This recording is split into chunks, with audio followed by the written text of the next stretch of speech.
सरयू नदी के किनारे बसी अयोध्या को भगवान राम का जन्म स्थान माना जाता है, जो विष्णु के 7वें अवतार थे। सदियों से तीर्थयात्री यहां आते रहे हैं।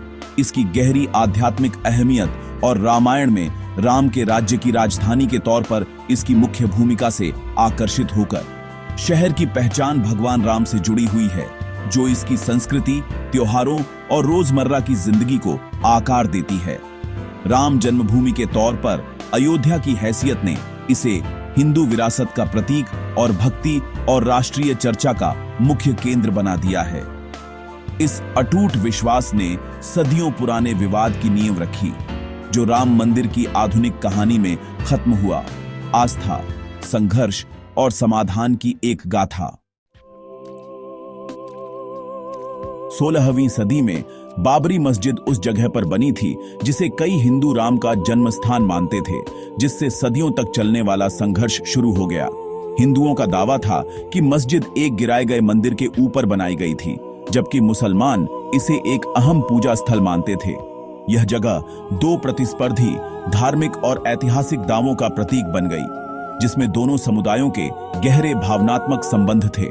तनाव अंदर ही अंदर सुलगता रहा, कभी कभी संघर्ष में बदल जाता था, क्योंकि इस जगह की दोहरी पहचान ने शिकायतों और आकांक्षाओं को बढ़ावा दिया।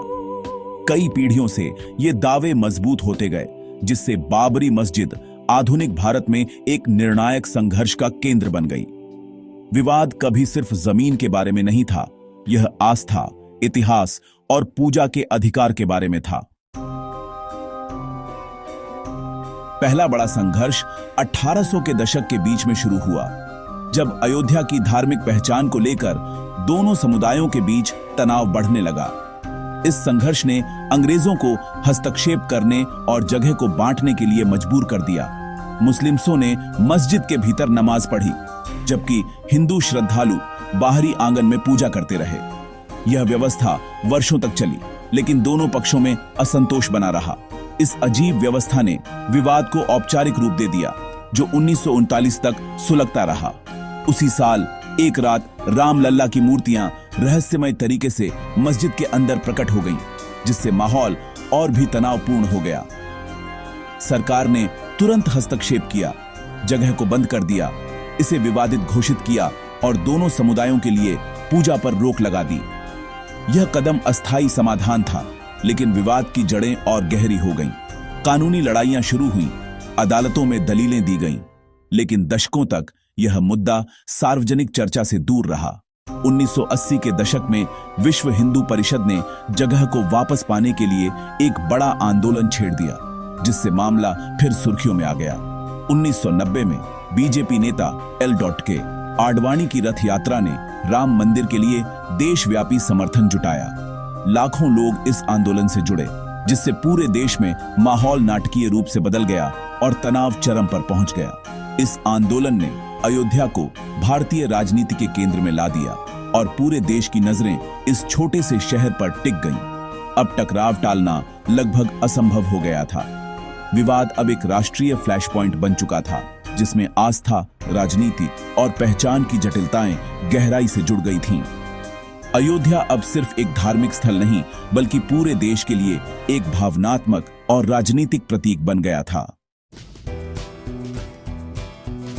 6 दिसंबर 1922 को सरकार की सुरक्षा के आश्वासन के बावजूद एक बड़ी भीड़ ने बाबरी मस्जिद को गिरा दिया।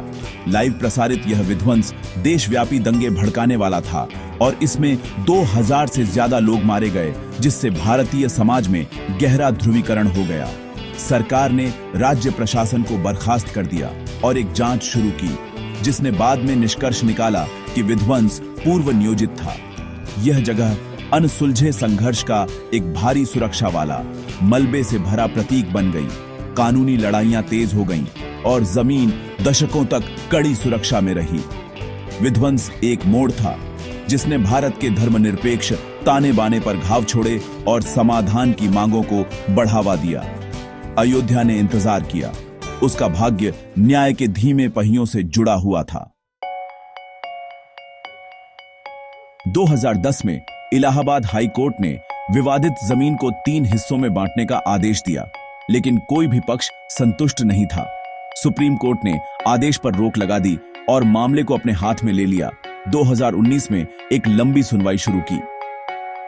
9 नवंबर 2019 को सुप्रीम कोर्ट ने सर्वसम्मति से राम मंदिर के लिए एक ट्रस्ट को पूरी जगह दे दी, जबकि एक नई मस्जिद के लिए कहीं और 5 एकड़ जमीन दी। कोर्ट ने मस्जिद के विध्वंस की अवैधता को स्वीकार किया और मुस्लिम समुदाय के लिए रेस्टिट्यूशन की मांग की। इस फैसले ने सदियों पुराने संघर्ष को कानूनी तौर पर खत्म कर दिया, जिससे निर्माण का रास्ता साफ हो गया। यह फैसला ऐतिहासिक था, जिसमें आस्था, कानून और सुलह का संतुलन था। अयोध्या का भविष्य आखिरकार एक नए रास्ते पर तय हो गया। मंदिर के निर्माण की देखरेख के लिए श्री राम जन्मभूमि तीर्थ क्षेत्र ट्रस्ट का गठन किया गया था, जिसमें प्राचीन डिजाइन को आधुनिक इंजीनियरिंग के साथ मिलाया गया था। सोमपुरा परिवार ने नागर शैली में मंदिर को डिजाइन किया, जिसमें गुलाबी बलुआ पत्थर और पारंपरिक तकनीकों का उपयोग किया गया था, कोई लोहा या स्टील नहीं। भव्य संरचना 70 एकड़ के परिसर के भीतर 2.7 एकड़ के प्लॉट पर खड़ी है, जिसमें 5 मंडाप और एक अष्टकोणीय गर्भगृह है। मंदिर को 1000 साल तक चलने के लिए बनाया गया है, जिसमें पर्यावरण के अनुकूल सिस्टम और इंट्रिकेट नक्काशी है। निर्माण में शीर्ष इंजीनियर और एक विशाल नींव शामिल थी, जो स्थिरता और भव्यता सुनिश्चित करती थी। गेटवे से लेकर खंभों तक हर विवरण को सावधानी से तैयार किया गया था। राम मंदिर आध्यात्मिक दृष्टि और आर्किटेक्चरल एक्सेलेंस का एक संगम है। मंदिर की यात्रा भव्य समारोहों से चिह्नित थी, जिसकी शुरुआत अगस्त 2020 में प्रधानमंत्री मोदी के नेतृत्व में भूमि पूजन से हुई थी। जैसे जैसे निर्माण पूरा होने के करीब आया, प्राण प्रतिष्ठा की तैयारी शुरू हो गई। रामलला की मूर्ति का अभिषेक, जो जनवरी 2024 में हुआ। समारोह, जिसमें हजारों लोग शामिल हुए और लाखों लोगों ने देखा, ने इस जगह को पूजा का एक जीवंत केंद्र बना दिया। काले पत्थर से बनी नई मूर्ति को एलेबरेट वैदिक अनुष्ठानों के साथ स्थापित किया गया था। मंदिर जनता के लिए खुला। पहले दिन लाखों भक्तों को आकर्षित किया। 2025 के अंत में एक अंतिम ध्वजारोहण समारोह ने मंदिर के पूरी तरह से पूरा होने का प्रतीक था। राम मंदिर अब आस्था का प्रतीक बन गया है, जो पीढ़ियों तक तीर्थयात्रियों का स्वागत करने के लिए तैयार है। राम मंदिर के निर्माण ने अयोध्या को एक ग्लोबल स्पिरिचुअल हब में बदल दिया है, जहां हर दिन देश विदेश से लाखों श्रद्धालु और पर्यटक पहुंच रहे हैं। इस ऐतिहासिक बदलाव के चलते बड़े पैमाने पर इंफ्रास्ट्रक्चर अपग्रेड्स और आर्थिक विकास को बढ़ावा मिला है, जिससे शहर की सूरत ही बदल गई है। नए हवाई अड्डे, चौड़ी सड़कें और बेहतर यातायात व्यवस्था ने अयोध्या को देश के बाकी हिस्सों से जोड़ना आसान बना दिया है, और आधुनिक रेलवे ने कनेक्टिविटी को और भी मजबूत किया है, जिससे यात्रियों की संख्या में लगातार इजाफा हो रहा है। इन सब का सीधा असर टूरिज्म और हॉस्पिटैलिटी सेक्टर पर पड़ा है, जहां होटल, रेस्टोरेंट और बाजारों में रौनक लौट आई है। अनुमान है कि आने वाले वर्षों में सालाना विजिटर्स की संख्या 3 गुना तक बढ़ सकती है, जिससे स्थानीय अर्थव्यवस्था को जबरदस्त फायदा होगा। इससे लाखों नौकरियां पैदा होंगी और युवाओं को अपने ही शहर में रोजगार के नए अवसर मिलेंगे। साथ ही प्रॉपर्टी वैल्यूज आसमान छू जाएंगी, जिससे निवेशकों और स्थानीय लोगों दोनों को लाभ होगा। मंदिर खुद भारत के सबसे ज्यादा कमाई करने वाले मंदिरों में से एक बन गया है, जिससे धार्मिक और सामाजिक गतिविधियों को भी बढ़ावा मिल रहा है। यह रोजाना हजारों लोगों को आकर्षित करता है, जिससे शहर की ऊर्जा और उत्साह में नया जोश आ गया है। अयोध्या का सोशल फैब्रिक बदल रहा है, जहां परंपरा और आधुनिकता का अनूठा संगम देखने को मिल रहा है। यहां प्राचीन परंपरा को रैपिड मॉडर्नाइजेशन के साथ मिलाया जा रहा है, जिससे नई पीढ़ी भी अपनी जड़ों से जुड़ी रह सके। डेवलपमेंट प्रोजेक्ट्स जीवन की गुणवत्ता में सुधार कर रहे हैं और शहर को रहने के लिए और भी बेहतर बना रहे हैं, जिससे अयोध्या सस्टेनेबल अर्बन प्लानिंग का एक मॉडल बन गई है और पर्यावरण के प्रति जागरूकता भी बढ़ी है। शहर को एक वैदिक शहर के रूप में फिर से कल्पना की जा रही है, जहां सांस्कृतिक विरासत और आधुनिकता साथ साथ चलती है। अयोध्या आज आध्यात्मिकता और प्रगति का एक अद्भुत संगम बन चुकी है, जो पूरे देश के लिए प्रेरणा का स्रोत है।